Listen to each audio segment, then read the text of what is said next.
你来干嘛？我爹听说你受伤了，专程给你送鹤顶红来，祝你早死早超生。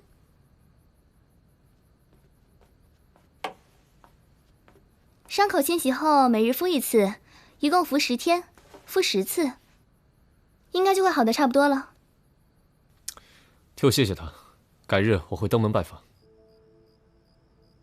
对了，我可警告你，下次不准再干这种事情，我可不想再给你送1次药。如果我不挡的话，萨摩就没命了。那你傻呀？那你不也会没命吗？生死有命，富贵在天。更何况我已经答应那家伙要罩着他。男子汉大丈夫，说话得算数吧。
李少卿，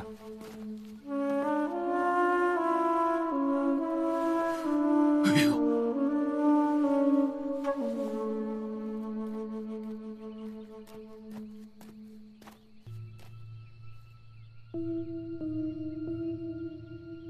大概是昨夜几时发生的事情。子时之后了。昨天晚上那雨下的也忒大了，我店里好多食客都赶不回家去了，我就延长了营业时间。有人与他同行吗？有，不过先回家了。另一个后来也不见了，我到处找了都没找着他呀。死者身份要不要公开啊？先别急，先带回大理寺，等双爷的解剖结果出来再说。明白，抬走吧。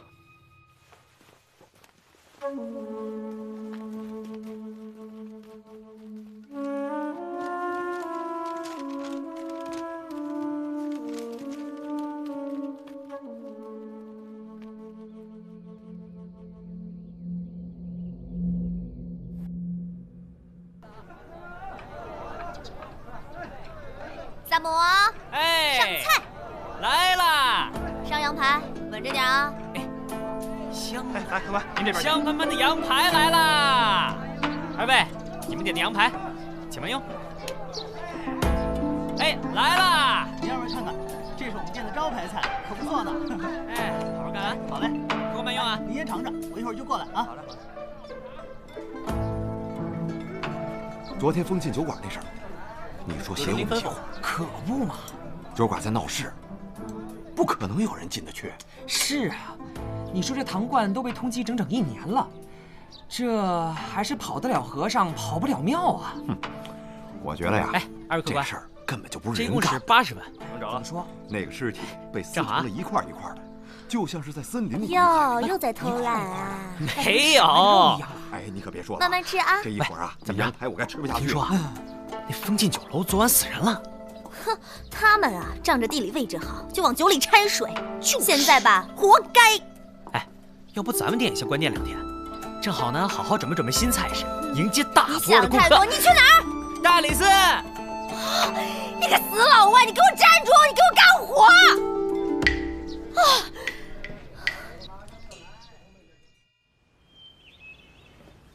来，双叶，你能不能不让你家慧慧乱跑啊？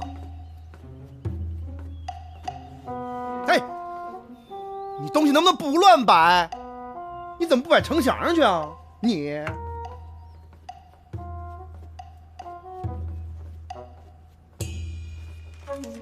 我觉得基本上可以排除人为伤害。为什么？因为喉部的齿痕迹很深，浑身上下有多处撕扯的痕迹，应该是大型猛兽所致。长安城有大型猛兽出没？请进。是紫苏吧？是我，你们说的我都听见了。死者是在树上面发现的？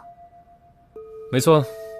我听说豹子会将死去的猎物藏在树上。豹子？不，老大，离长安城最近的山林在西北方向，要不我去打探一下？好，你去备车。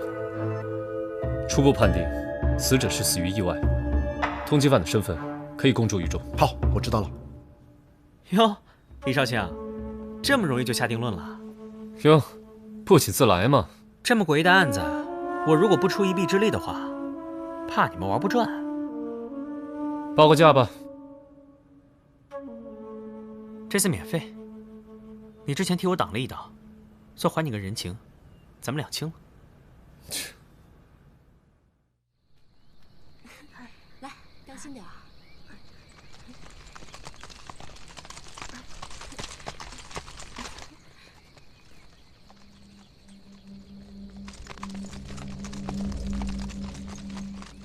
快走，快走，走。哎，怎么见了我们跟见了瘟神似的？来，回来，哎，回来！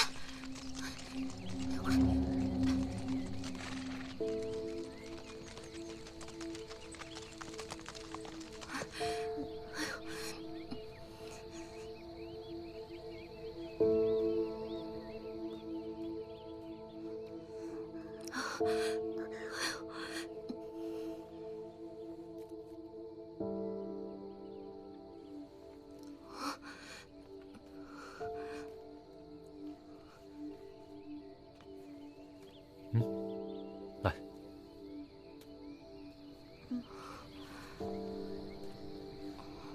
别怕，我们是大理寺官差。谢谢。这里发生了什么事？官人，您不知道吗？昨天长安城里死了人。我们就是为调查此事而来。官人，您可千万要救救我们呀！我们什么亏心事都没做呀。此话怎讲？这怪兽常年都在山林里，10年前出现过一次，后来就再也没有人见过。这次却直接进了长安城。哎，一定是有人得罪了他，才会惨遭杀害，真是太可怕了。10年前有人被杀吗？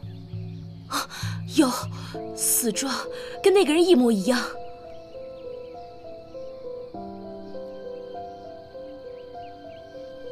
那这怪兽到底是什么？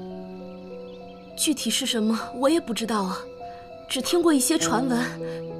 传闻说是只黑豹，可是我听说所有见过它的人全都死了。这都是没有根据的胡说。长安城里怎么可能会有黑豹？小朋友，来。谢谢啊，谢谢，谢谢。来，走了，走。要我说，一定就是山上的野兽下来捕猎，刚好遇到了县城的猎物。野兽可以是山里来的，但它不一定是自己来，而是有人带过来的。你怎么知道？有现成的掩人耳目的先例，干嘛不直接利用？回家。什么？哎，还没进村呢就回家？这里已经问到了有效的线索，再待下去只会混淆视听。走吧。走吧。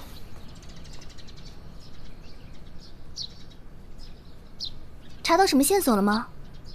子苏，礼部尚书刘渊、吴萨将军，还有那姓方的商人，这3个人帮我查一下。子苏，怎么了？那个礼部侍郎刘渊的儿子刘峰，前阵子死在了赌场。杀害刘峰的凶手就是那个唐冠。嗯，没错。如果说这个怪物不是从大山里跑出来的，而是被人圈养的呢？谁有这么大能耐，能弄来一只黑豹？这刘渊是礼部尚书，如果他勾结胡使，索要贡品呢？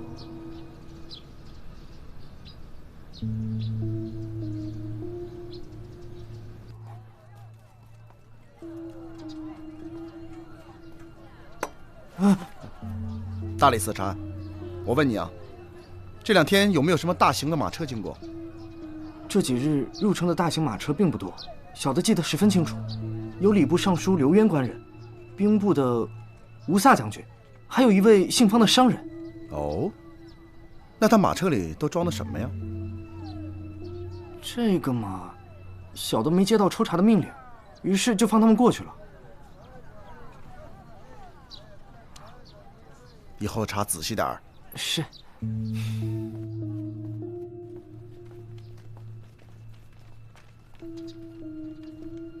对不起啊，二位，我家主人染了风寒，如果没有提前预约的话，恐怕今天不能会面。你就说大理寺李治有事要找他，耽误不了多久。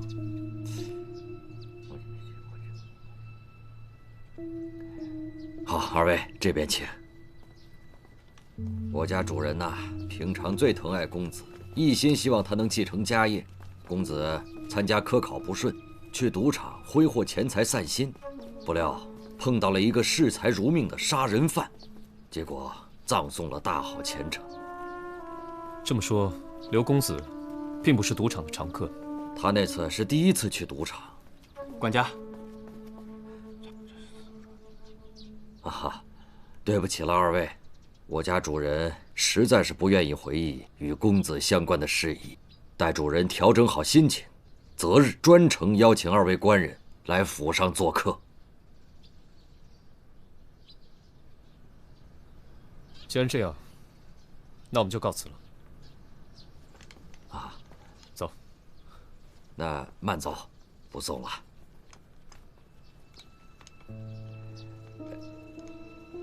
请。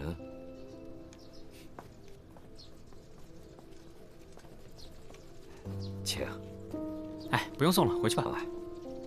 哎，你先回去吧，我得去趟风庆酒馆。一起去吧。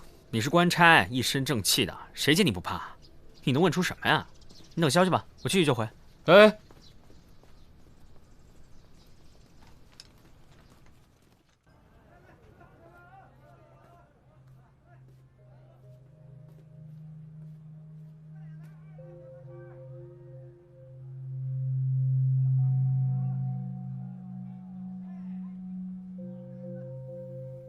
老板，来一坛黄酒。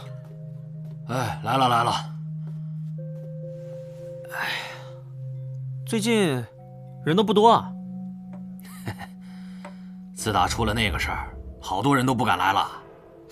我听说当时跟唐冠一起喝酒的那2个人，现在也没消息了。其实啊，就是为了自保。怎么讲？我看小哥你不是官府的人，我就跟你说说。啊，那2个人呢，是唐冠的结拜兄弟，都是岭南人，经常照顾我的生意。这唐冠出逃以后啊，就是他们俩暗地里接济他。要说有人找唐冠复仇的话，这2个人肯定会被牵连进去。那这2个人也挺可怜的啊。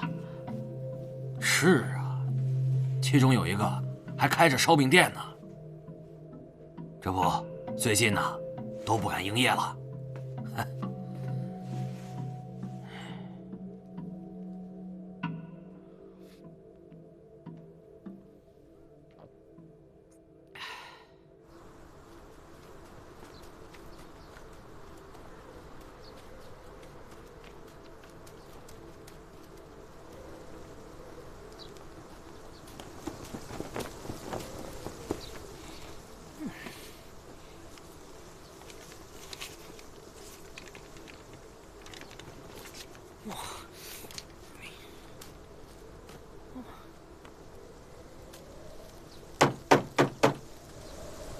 人吗？有人吗？有人吗？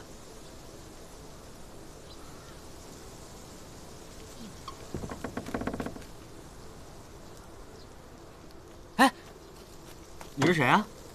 你是苏老板吧？我是啊。啊，那个我大理寺的。我们老板不在家，你走吧。哎，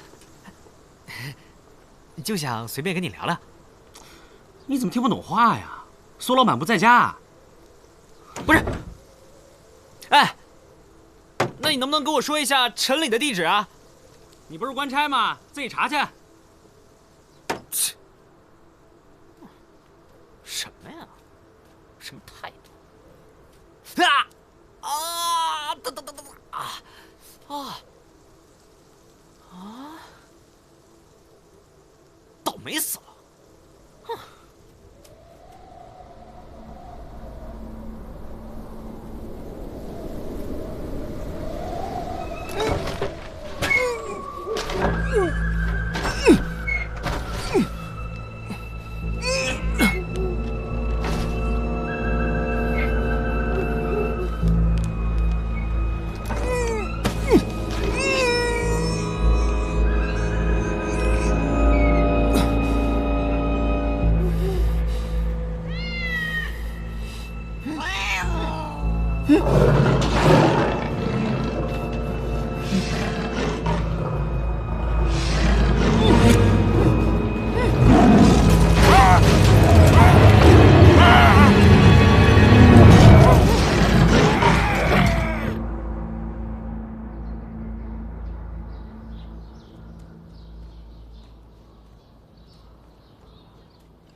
来人呐！来人呐！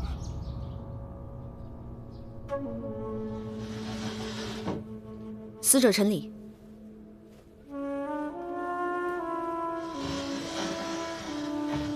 这是之前的死者唐冠，可以确认这两个人的伤口几乎完全一致。两起案子的现场情形也基本相同，应该是同一凶手所为。这应该是连环杀人案。听说昨晚平康坊也死了一个人。对，已经确认是自杀。和这两个人会不会有什么关系啊？当然有关系。我来的路上去了趟平康坊。去那干嘛？我在樊舍听说平康坊刚刚有个姑娘上吊了。我查到这死者陈礼和上吊的雪儿姑娘是相好，而且刘尚书的堂弟也想把这雪儿姑娘娶回家里做妾。刘尚书，礼部尚书刘渊，正是。而且这刘尚书的堂弟刘波，他一直住在刘府里。走。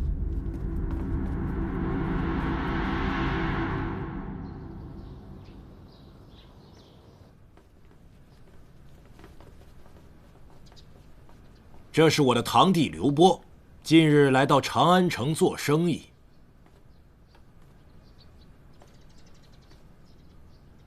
哎，刘尚书，您的这位堂弟，我怎么看着有些眼熟？或许是因为我们兄弟之间有些相像罢了。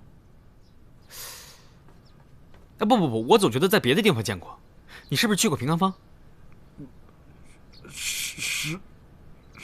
是知过。雪儿姑娘的死，你可知道？有耳闻。别装了，想要为雪儿赎身，纳她为妾的人，就是你吧？不，这就是他，那又怎样？你们如此无礼，如此咄咄逼人，你们到底想干什么？之前唐冠一案与此次平康坊风波，恐怕都与你刘府有密切的关系。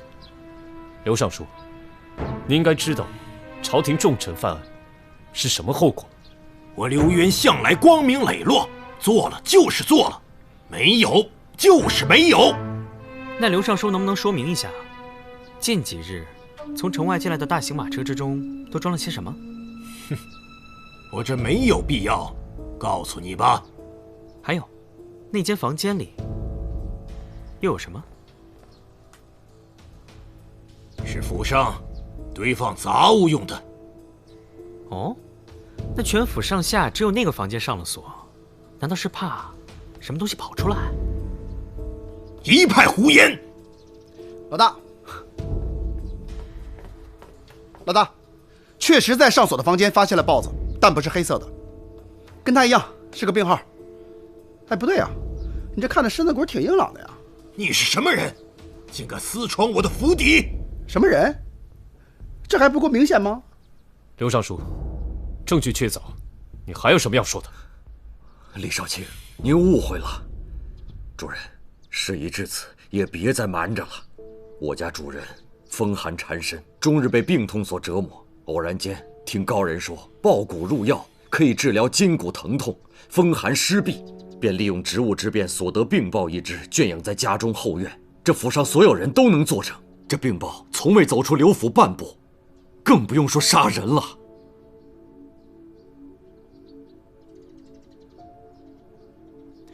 我想再回现场看看。萨摩，我们走。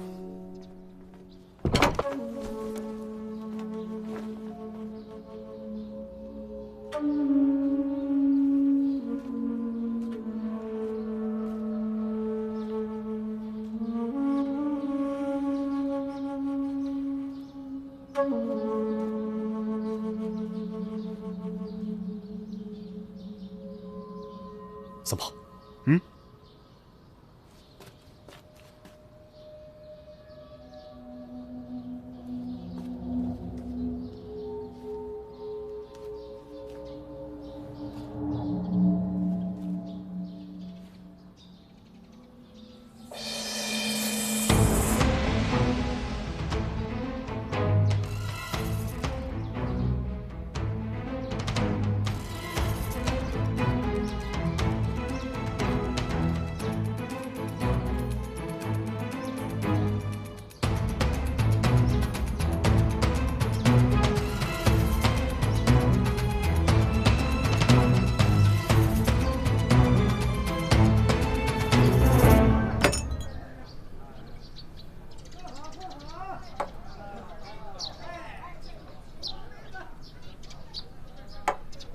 谢谢。四娘，你听说过会变成黑豹的猫吗？哼，怎么会有这种东西？你们大理寺很奇怪。什么态度？也许我们一开始就想错了。你有眉目了？还没有。那就更想不通了。两起命案里都发现了猫爪印，但是看起来又是猛兽所致。子素，你去查一下唐冠、陈礼还有苏阳明这3个人的关系。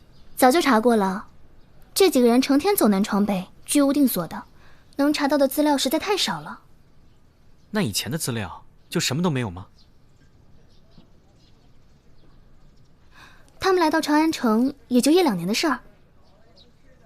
那你就去查一下，他们来到长安城这1年里有没有重大的案件发生，嫌犯祖籍是岭南的，重点关注一下。有人要吃饭吗？哎，我要烧鸡、烧鸭、烧鹅，迟早把你给烧了。不三不四，开饭！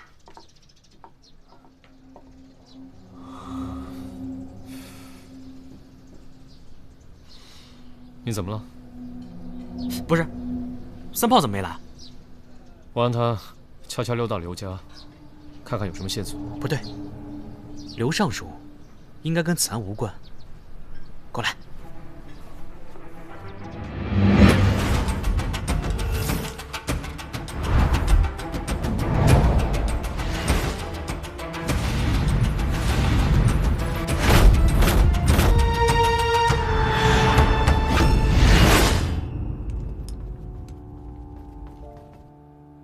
紫苏姑娘，紫苏姑娘，查到了2起案件，一是地下钱庄被洗劫一空，2是1名岭南籍的马匪被处死。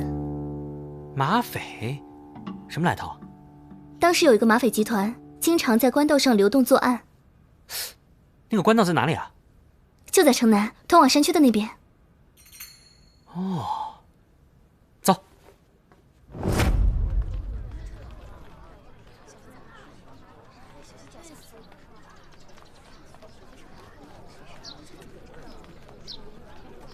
大爷，跟您打听个事儿。好，这儿前2年是不是有几个马匪老抢人钱财？马匪没有，我们这儿安全着呢。倒是前2年啊，我家人进山，让黑豹给吃了。黑豹？啊，吃了好多人呢，这尸体都在这里呢，头都不见了。哎呀，行了。老爷子年纪大了，别听他胡说。你们这边有黑豹出现吗？是死了些人，但都不是我们这儿的，好像都是些商人啊，还有当官的。我觉得呀，就是钱来的不干净。不是人为的？谁知道呢？哎，对了，以前啊，这里有个茶铺，但是自从搬走了以后，就再也没出现过。行，谢谢啊。啊。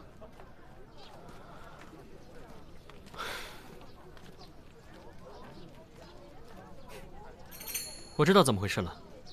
怎么办？我需要你们的帮忙。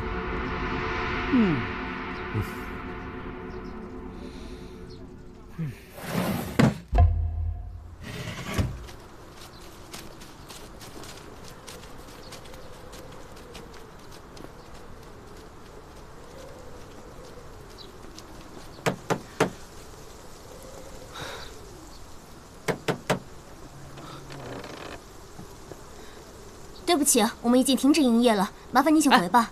那个，我是来找苏老板的，我之前来找过他，你告诉他不用害怕，我们已经找到杀害唐冠和陈理的凶手了。请进来说话吧。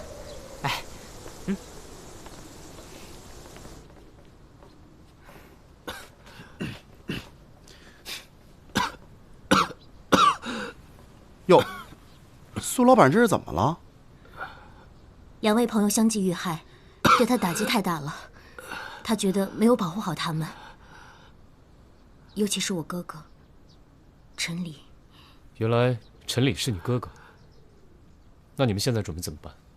长安城里痛苦的回忆已经太多了，想回老家重新再开店。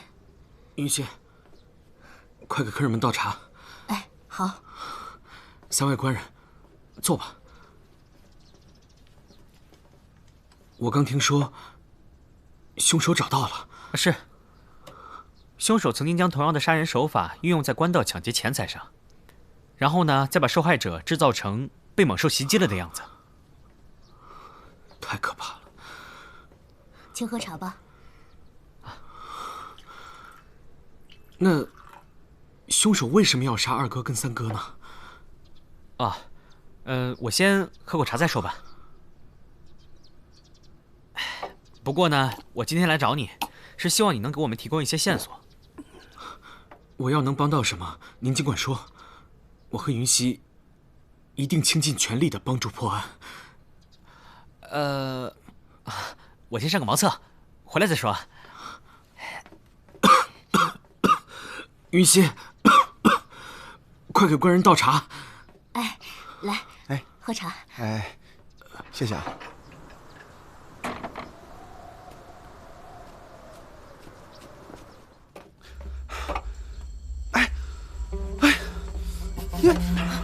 你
等明天一早，你就会像唐冠和陈理一样，被黑豹撕得粉身碎骨。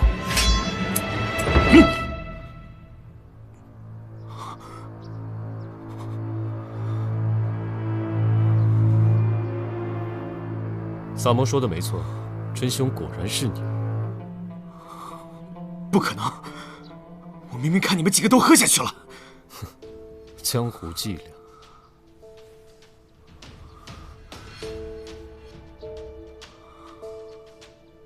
萨摩，戏演完了，起来吧。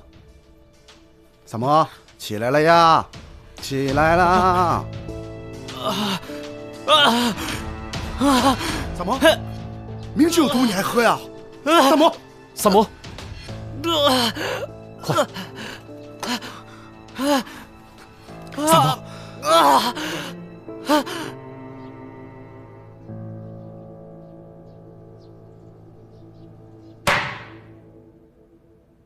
苏阳明，你可知罪？我无罪，我做的都是理所应当之事。那就让萨摩一条条的来问你。喵。你和唐冠还有陈理3个人，于2年前来到长安，跟着马匪做起了黑店生意。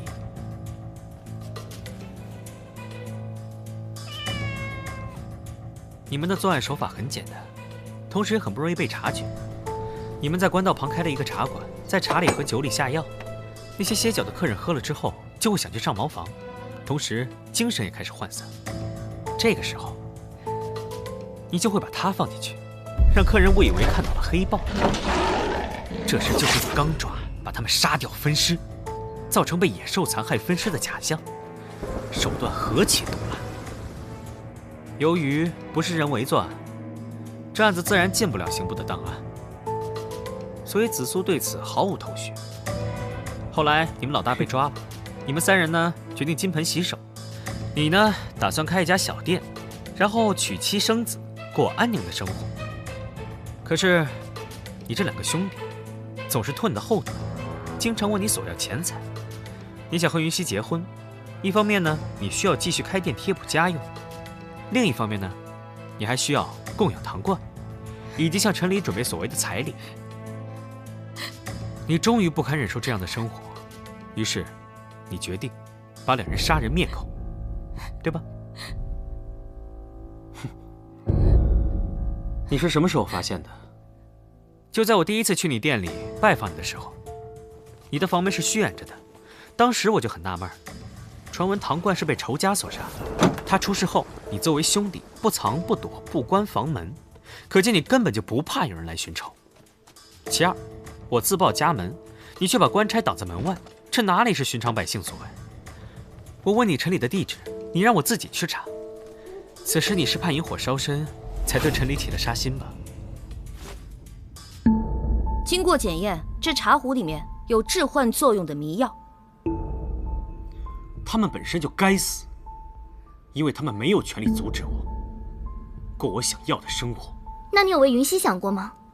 你觉得你亲手杀了他的哥哥，你们还能若无其事的生活在一起吗？这是什么？你说话呀！这是什么？你拿他做了什么？你说话呀！你说话呀，阿明哥，你说话！别喝了！你别闹了！要是没你哥，怎么能变成现在这样吗？云溪，我做这一切都是为了你肚子里的孩子。放开我！我不希望咱们的孩子一生下来就被人瞧不起啊！可是他再怎么不对，他还是我哥呀！云溪，云溪，放开我！这是咱们辛辛苦苦挣的钱，干嘛让你哥拿去妓院花呀？他可以喜欢自己的姑娘，但是他不能花咱们的钱呢。他知道这是从自己亲妹妹身上剥削吗？那你也不能杀了他吧？你怎么能狠心做出这种事情？你怎么能这样？你怎么能这样？哥哥不见了之后，我隐约有感觉，但是我不敢想，安明哥竟然敢做出这样的事情。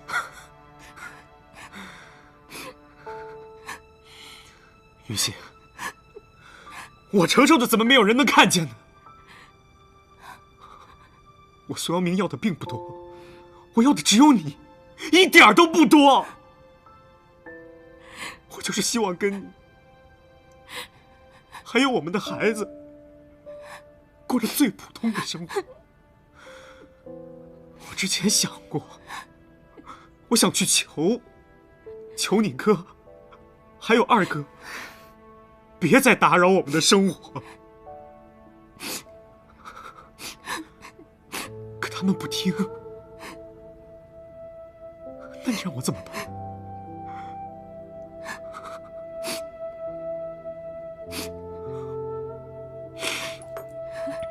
苏阳明，你可知罪？我没有罪，我自己做过的事，我从来都不后悔。来人，押下去，关进大牢，择日审判。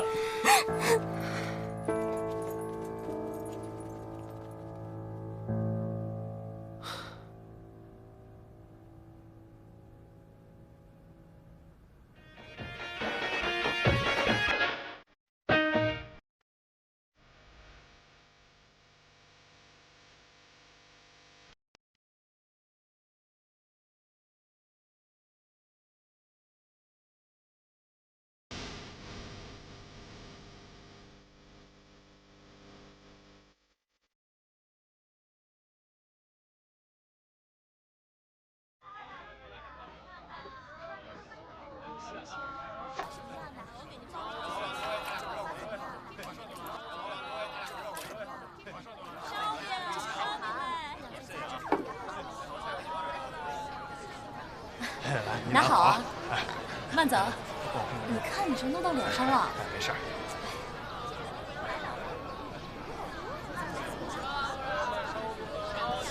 干什么呢？少年怀春啊！怀你个头啊！我的眼中只有烧鸡，没有人。哎，干活！哎，听说他又救了你一次。这次不算，这次呢是我故意安排的。值得吗？不就是个案子吗？值得服毒吗？命没了怎么办？什么重要啊？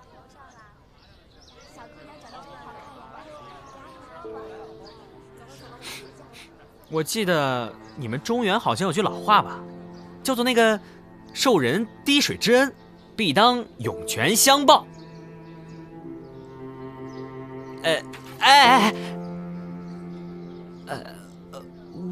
我真的不是故意的。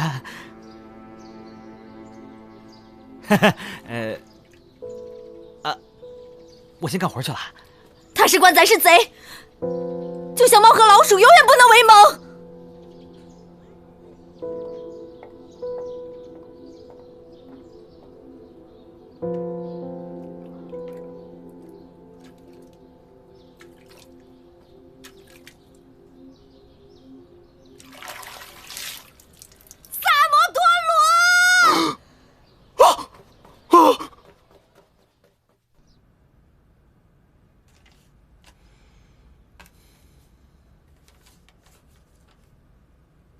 哼，这效率还挺高，这才几天呢，已经破了2起大案。哎呀，真是后生可畏啊！那得算陛下慧眼识英才呀。可微臣担心的是，担心什么？协助李治办案的那个萨摩，住在樊舍。樊舍掌柜公孙四娘，据说许多年前曾是黑道上叱咤风云的马匪头目。那你是想抓人？微臣的眼线说，这个四娘对李治没什么好感，臣担心她对公子不利呀。那就找个机会试探他一下。要是已经改过自新，就既往不咎；可要是还有祸心，立刻处斩。臣遵旨。